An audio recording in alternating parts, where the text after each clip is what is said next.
Amém? Vamos abrir nossas Bíblias então. A palavra de hoje: os sentimentos que conduzem o cristão. Sentimentos entre aspas, né? João, vamos ler três referências, tá bom? Na primeira fileira aqui, João capítulo 15, versículos 12 e 13. Nessa do meio, João 16, 20. E ali, João 14, 27.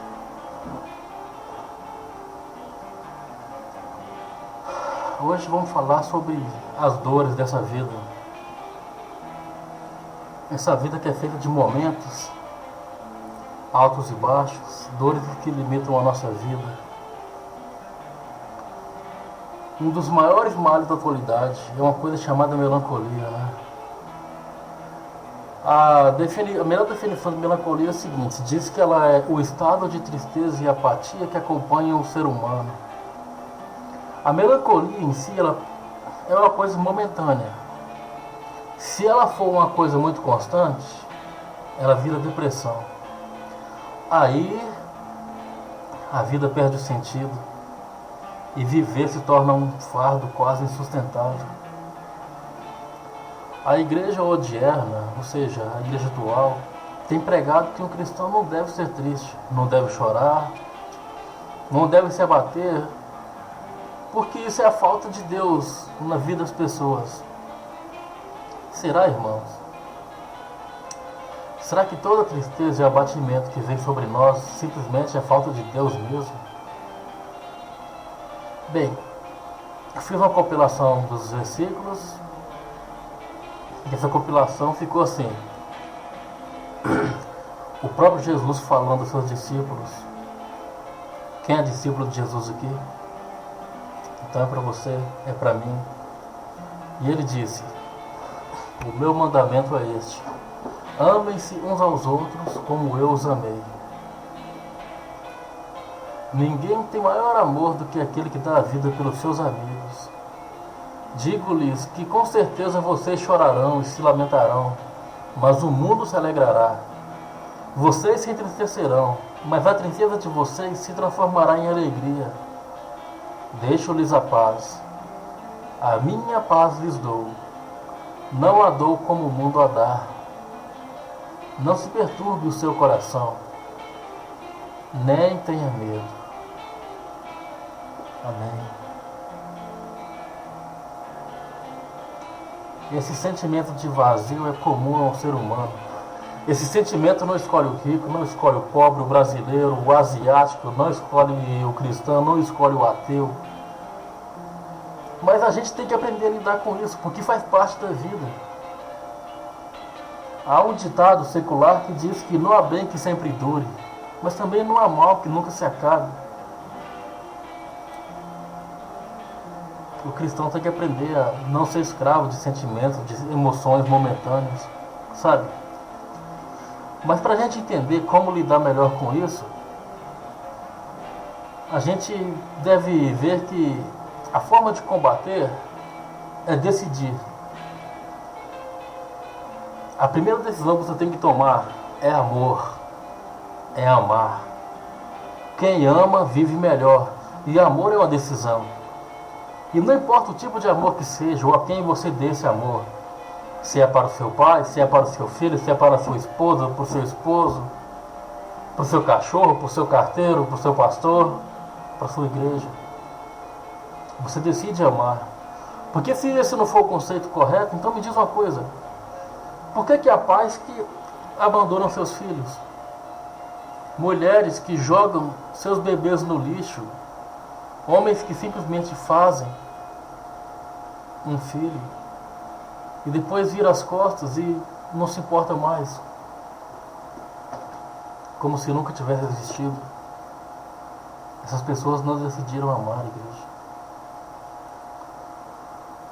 Sabe, há pessoas que são incompreensíveis, porque eu não consigo entender como há homens que simplesmente viram as costas para os seus filhos. Há homens que simplesmente nunca querem saber como eles estão, como eles vivem, não entra na minha cabeça.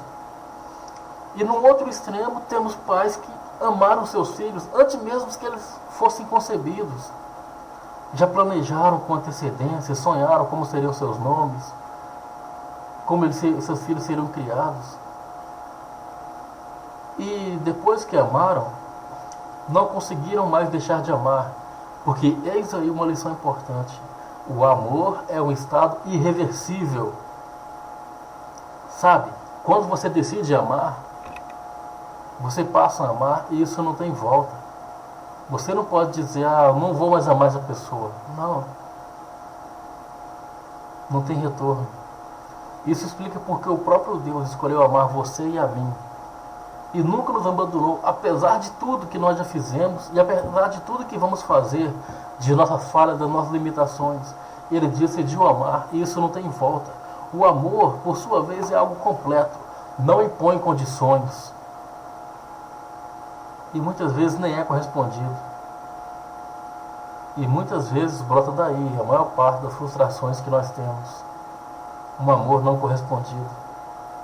Triste amar sem receber nada de volta. Mas o objetivo do amor não tem que ser esse. Você ter um retorno, você ter uma recompensa. Porém, é muito triste amar sozinho, não é? Só que ninguém é obrigado a amar a gente de volta. O amor é uma escolha. E essa é uma escolha que não é todo mundo que faz. O amor encurta distâncias. O amor encurta distância entre o discurso e a prática, entre o falar e o demonstrar, entre viver e vegetar. Tudo passa pelo amor. Porém, ninguém é obrigado a amar a você e a mim dentro dos nossos termos. Porque todo mundo quer ser amado, mas muitas pessoas, elas se frustram porque querem ser amadas do seu jeito, dentro da sua natureza, dentro da sua característica. O amor não é assim. O amor não é assim. Olha, quem ama jamais abandona. O erro é querer que a gente querer impor condições, amados. Há pessoas que amam e cobram a pessoa amada de beijos, não é? Cobra seus filhos de beijos e abraços, mas há pessoas que não, que são mais distantes, mas têm o mesmo amor, talvez até mais amor. Há pessoas que amam em silêncio. E fique sabendo que se você tem um amor muito cheio de cobranças, é natural que com o tempo você vá colher abandono. Nós, seres humanos, carregamos expectativas demais pela vida e expectativas se frustram. A gente tem que entender que o mundo é cheio de causas e consequências. E muitas vezes você colhe consequências que você nem plantou, mas esse é o mundo, estamos todos aqui. E todos somos influenciados uns pelos outros. As tragédias existem, as perdas existem e não escolhem a quem atingir. A gente tem que aceitar que as dores estão aí, que as frustrações estão aí. Hoje você vê o noticiário e se choca com as notícias, e amanhã a notícia pode ser você. Hoje você vê pessoas que sofrem perdas, pessoas que perdem suas casas, pessoas que sofrem perdas muito maiores, e amanhã você pode estar sofrendo isso. Esse é o mundo. Mas eu também não consigo entender como há pessoas hoje que normalmente tem tudo que uma pessoa normalmente quer, não é? Eu conheço casos de homens, mulheres que eles têm seus cônjuges que são apaixonados por eles, têm filhos que os respeitam, que os amam, têm os pais ainda vivos, têm ótimos vizinhos, tanta coisa ao redor deles, tem uma situação financeira, se não é muito boa, mas pelo menos que serve para dar um certo conforto, mas não tem gosto por viver. A vida é um fardo, a vida não faz sentido. Eu me pergunto como é que pode ser assim, e ao mesmo tempo eu tenho que pensar que eu tenho um ponto de vista. E não dá para querer que todo mundo tenha o meu, mas ainda assim eu acho difícil ver como uma pessoa tem tudo e não é o suficiente. Sabe, irmãos? Por outro lado, eu vejo pessoas que são sozinhas, que os filhos cresceram e foram embora, se aposentaram, vivem uma vida regrada, ou então uma vida até confortável, mas de solidão. Porém, elas têm alegria, uma alegria interior, elas não se abatem. Sabe? Eu andei pensando sobre essa alegria e cheguei a uma conclusão também que essa alegria é uma escolha. E essa alegria brota do amor, sabe? O amor que você teve em vida, que você depositou para as pessoas, ele gera algo chamado alegria. E a alegria que eu estou falando não é aquele sentimento momentâneo, uma euforia de você estar aparentando uma felicidade. Longe disso. A alegria é um dom de Deus, é muito diferente dos conceitos mundanos de felicidade. Mas só consegue ver essa alegria quem consegue entender o chamado de Deus, entender o que Ele quis colocar diante de nós. A felicidade, segundo o mundo, irmãos, é aquela coisa que depende de circunstâncias, depende de quem está perto de você, de como a vida te trata, de como todo mundo te recompensa pelos seus atos, pelas suas palavras. Mas a alegria que vem do alto é aquela que sabe que você pode estar abatido hoje, mas amanhã você vai se levantar. E essa alegria brota do fato de você saber que o mundo inteiro pode querer te ver aos pedaços, mas você sabe guardar sua fé. E você vai continuar seguindo em frente. Quando você decide ser alegre, você não tem por que cair em depressão ou ficar preso à melancolia. Essa alegria cobre você como uma armadura e impede você de sucumbir às dores desse mundo. Eu fico pensando, eu olho para a igreja e eu não consigo entender como tem tantas pessoas caindo em depressão, se frustrando com Deus. Eu vejo pessoas questionando o porquê de sua fé ser tão cheia de percalços, tantos obstáculos à sua frente. As pessoas se iludindo, pensando que uma vez convertidas, elas devem ser protegidas de todo o mal, e não é bem assim. Os homens mais fiéis sofreram muito e continuaram felizes e firmes na esperança apesar de tudo. Porque parece um lugar comum, mas o fato é que essa vida não acaba aqui, irmãos. Isso aqui é um presságio. E não pense que isso aqui é para sempre. E nem que a morte vai ser um alívio. Tudo é um começo. O próprio Jesus teve uma vida muito sofrida. E seus discípulos também. A maioria deles morreu de morte violenta. E alguns relativamente jovens. Eu posso citar alguns exemplos. Olha só, Tiago. Tiago foi um apóstolo de Jesus, certo? E foi um dos primeiros a serem mortos. Foi degolado por Herodes. Ele foi lá e cortou a garganta. Bem no começo da missão, Jesus tinha subido ao céu. Deixou uma missão para os seus discípulos. Desculpa, irmãos.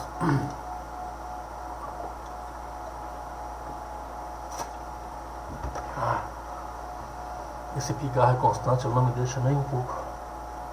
Enfim, Tiago morreu jovem. E talvez frustrado, porque quando ele devia estar começando, para ele acabou. A gente vê Pedro. Pedro foi crucificado de cabeça para baixo. Um dos mais notáveis discípulos que Jesus teve. Um dos que deram mais trabalho. E Pedro frutificou muito, irmãos.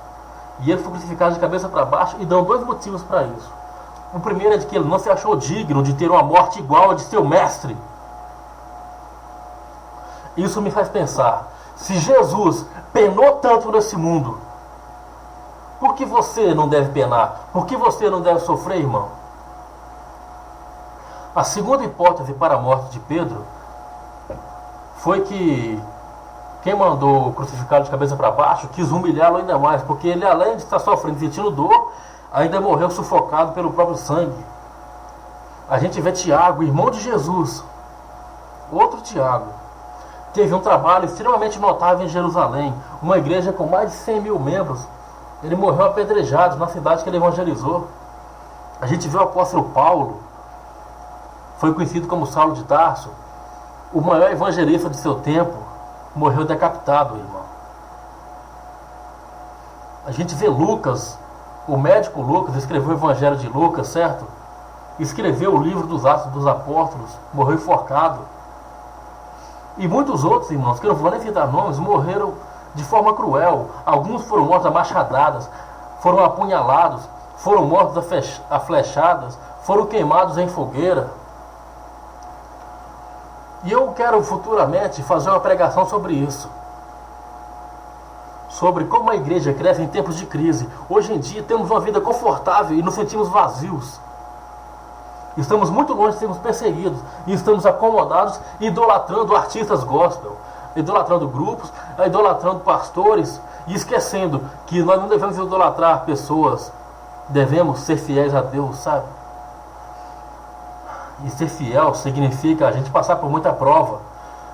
E falando em prova, eu posso falar de João, o apóstolo João, morreu de morte natural aos 90 anos, mas viveu uma vida inteira de perseguições, morreu exilado, preso em uma ilha, sem poder sair.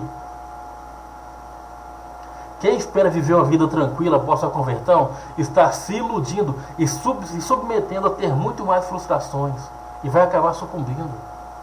Há quem se apegue a textos mal interpretados na Bíblia, a textos isolados. A gente viu em Isaías 43, quando você atravessar as águas, eu estarei com você, você vai atravessar os rios e não te encobrirão, você vai andar através do fogo e não se queimará, as chamas não te deixarão em brasa. Amém. Só que é o seguinte, atravessando as águas vão te cobrir, vão te sufocar. Você não vai se afogar. Passando pelo fogo, o fogo pode até não queimar você, mas você vai sentir as chamas, você vai sentir o fogo te cobrindo, vai se sufocar com a fumaça. Mas você pode morrer afogado, você pode morrer queimado. Quem foi que disse que você está isento? Mas você vai triunfar no final, irmãos. Se não nessa vida, na outra vida. E aquela vida será eterna. E está muito longe de ser essa vida tediosa que você imagina. É difícil ser alegre. E sabe, como ser alegre? Porque há pais que sofrem pelos filhos, nenhuma vez pai. Um pai que se importa, para ele não é fácil. Porque mesmo que seu filho não te dê trabalho, ainda assim você se preocupa com o futuro dele, com o que ele vai fazer, em como ele vai estar andando, com as companhias que ele tem. É impossível. É impossível, porque quando você ama, você não desliga o seu coração e assim os filhos se preocupam com seus pais. Mas sabe qual é o maior segredo disso que eu vejo? Você não está feliz por causa disso, por causa daquilo. Mas apesar de tudo, você escolheu ser feliz. Apesar de todo o sofrimento, apesar de todos os abalos, você escolheu ser feliz. E esse é um caminho sem volta. Sabe, a alegria gera mais uma coisa, uma consequência. A alegria gera algo em seu coração chamado perdão. E perdoar não é tão fácil, não é?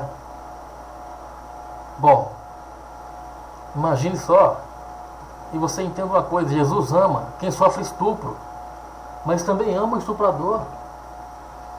Jesus ama aquele que foi ferido, mas também ama aquele que feriu. Jesus ama o crente que ora, mas também ama o ateu, que não quer nem saber dele. Jesus ama aquele evangelista que ganha milhões de almas para o reino de Deus, amém. Mas ele também ama aquele louco que mata milhões de pessoas em campos de concentração. A diferença está no que as pessoas fazem com esse amor. Olha, quando Deus perdoa alguém, o passado dessa pessoa não importa.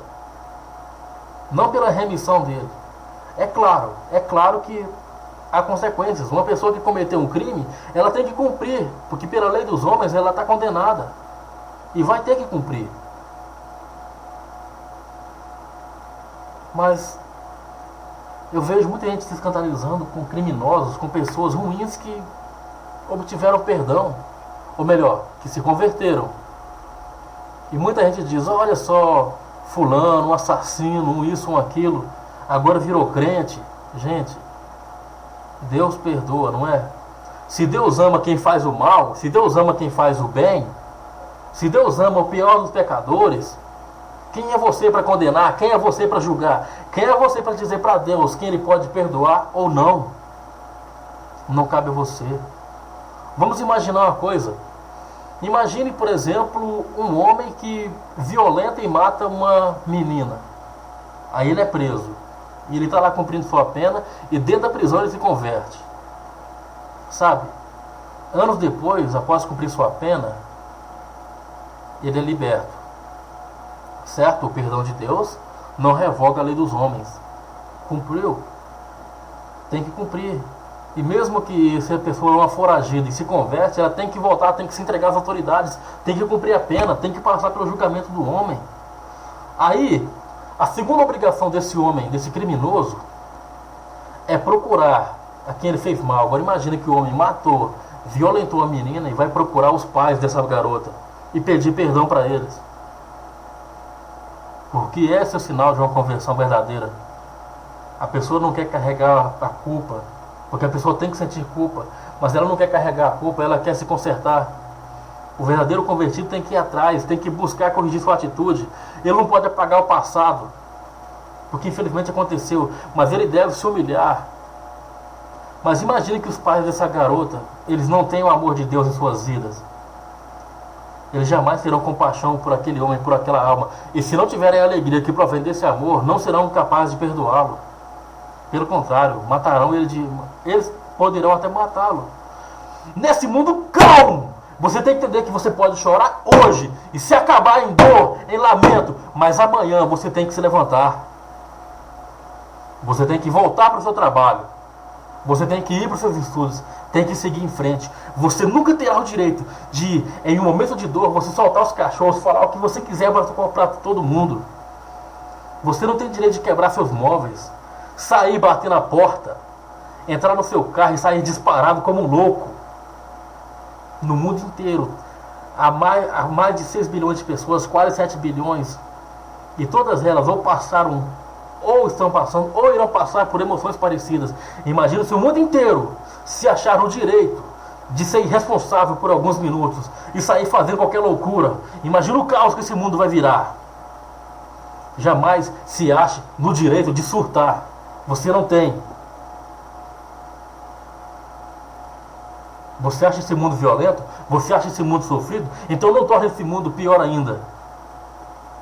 Se até Jesus se sentiu abatido, e ele é apenas um exemplo, mas ele é o maior dos homens, em que nós devemos nos espelhar. Se ele passou por isso, por que você tem que achar que você não pode passar? Não confunda desabafo, essa pressão com frescura. Está me entendendo? A gente tem que aprender a lidar com o vazio que toma nossas mentes, que nos faz ter medo, porque se você der vazão aos sentimentos ruins, deixando de lado a sua capacidade de amar e de ser feliz, apesar de tudo, cedo ou tarde vai se achar no direito de fazer algo ainda pior, cometer suicídio. E suicídio é um pecado sem perdão. Sabe por quê? Porque o perdão de Deus vem em vida. E como é que você pode receber esse perdão depois de morto? Para começar, o suicídio é, antes de tudo, um assassinato. E você está matando a você mesmo. E é um mandamento muito importante, um dos maiores. Assassinos não entram no reino de Deus. E não se iluda, porque tem gente que acha que é o seguinte, que se matando vai estar entregando sua alma a Deus, vai estar indo para Ele mais cedo. Ilusão, inútil. Pessoas que mentem para si mesmas. Lamento muito. Na Bíblia eu não vejo Deus passando a mão na cabeça de ninguém que sofre de depressão. Eu não vejo Deus passando a mão na cabeça de ninguém que se sente mal. Porque esse é o mundo que o homem escolheu.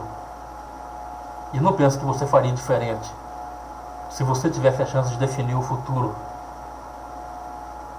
Talvez você não esteja fazendo isso nem hoje mesmo. Sabe, muitas vezes quando a gente se sente abatido, o melhor a fazer é duas coisas. Ou você ficar sozinho e esperar isso passar, ou você procurar e conversar com alguém. Por isso eu procuro instruir a igreja. Olha, escute mais do que você pode ouvir, falar. Ouça seu irmão, deixe ele colocar para fora toda a mágoa dele e dê um conselho sábio. Sabe, eu considero muito importante a comunhão, eu considero muito importante a capacidade que você tem de compreender as pessoas. E outra coisa que você tem que entender, eu quero falar de outro motivo que leva as pessoas a perderem o gosto pela vida, sentirem dor, o passado. Para isso eu quero que todo mundo abra suas Bíblias em 1 Coríntios capítulo 12, versículos 7 a 9. Você pode sofrer por vícios antigos. E uma vez viciado, você pode ser viciado por toda a vida. Isso não é antibíblico. E Deus não olha para isso.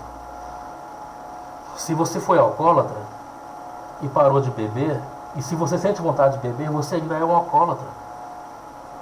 E você não deve mentir para si mesmo, mal, não sou mais. Você é sim.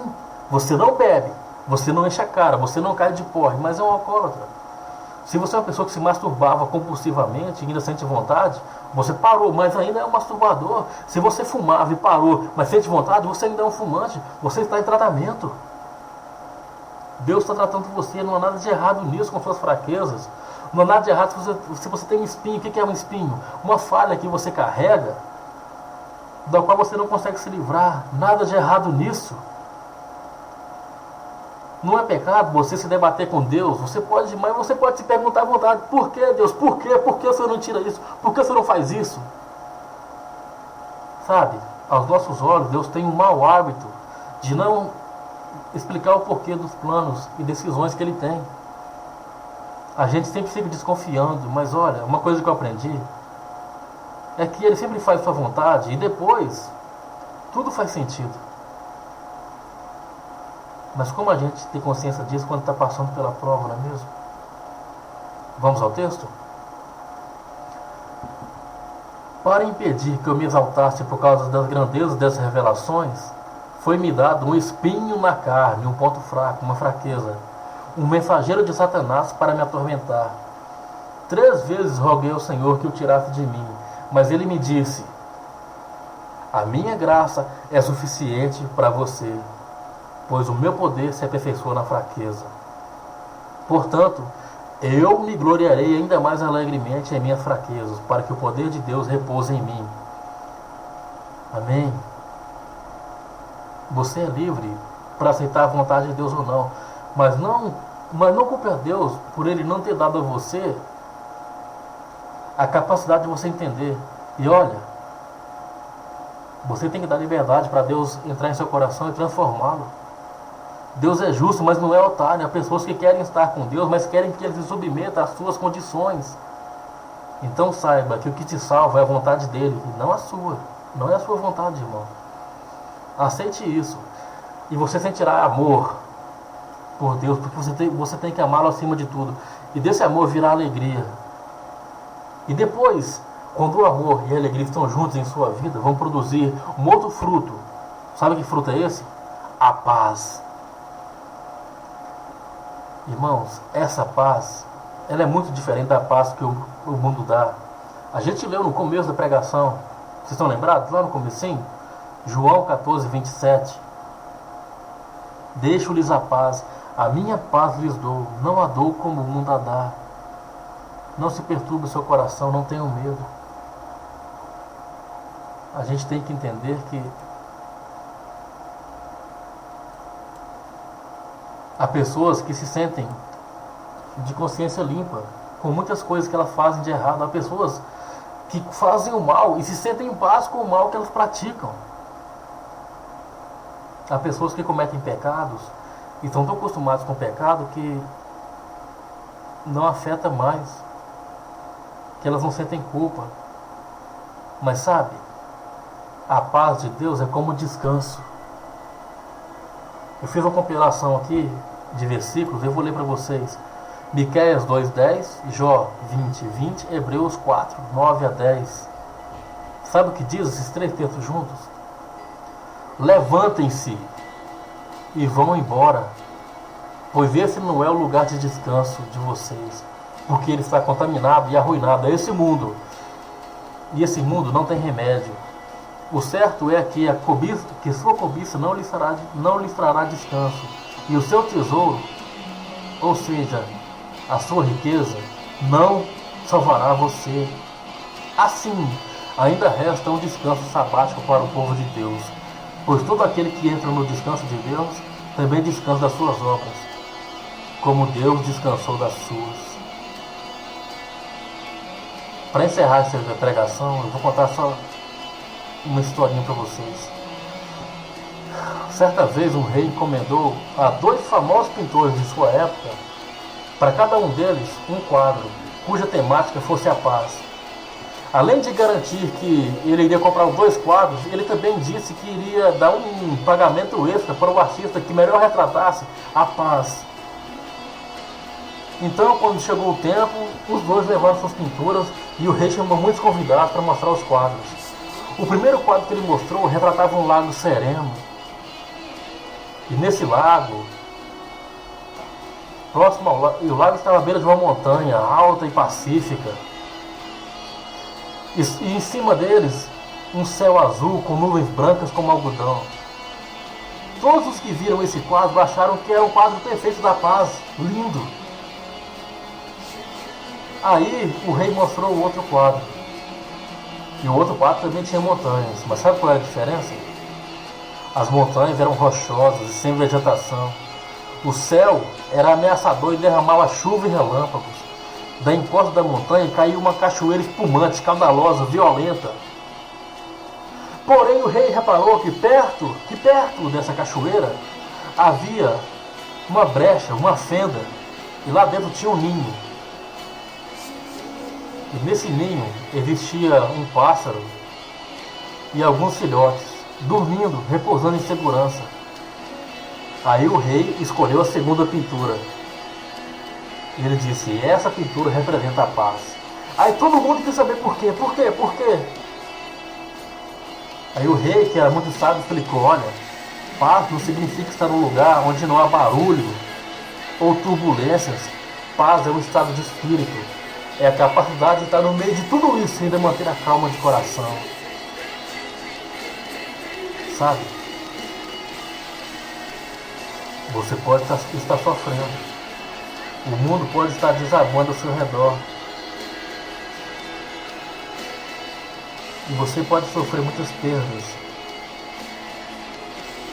Mas ainda assim você está seguro. O seu descanso te espera, o seu descanso está em Deus. Olha, essa é a garantia que Deus te dá, a paz. Você pode estar vivendo uma vida em guerra, mas ainda assim dentro de você esteja em paz. Porque Deus não mente nas promessas dele. E eu não estou prometendo para você um céu na terra, não. Porque você pode sucumbir, você pode até morrer. Desculpe se estou sendo realista para você. Eu não estou pregando autoajuda. Porque Jesus prometeu lutas. E ele viveu essas lutas. E ele disse que os discípulos dele iam passar por muito mais lutas. Mas sabe o que faz essa vida ter sentido? É o amor que você tem. O amor que você demonstra. O amor que você vive. E a alegria que brota desse amor. E depois de tudo isso, a paz que você sente. Vive em paz, irmão. Decida amar primeiro. Enquanto você olhar motivo, circunstância, você só vai se frustrar. Não quero isso para você, amém? Vamos crescer todos juntos. A raiz disso é o amor. A raiz disso é a alegria. E que em nome de Jesus, essa palavra faça sentido em sua vida. Amém?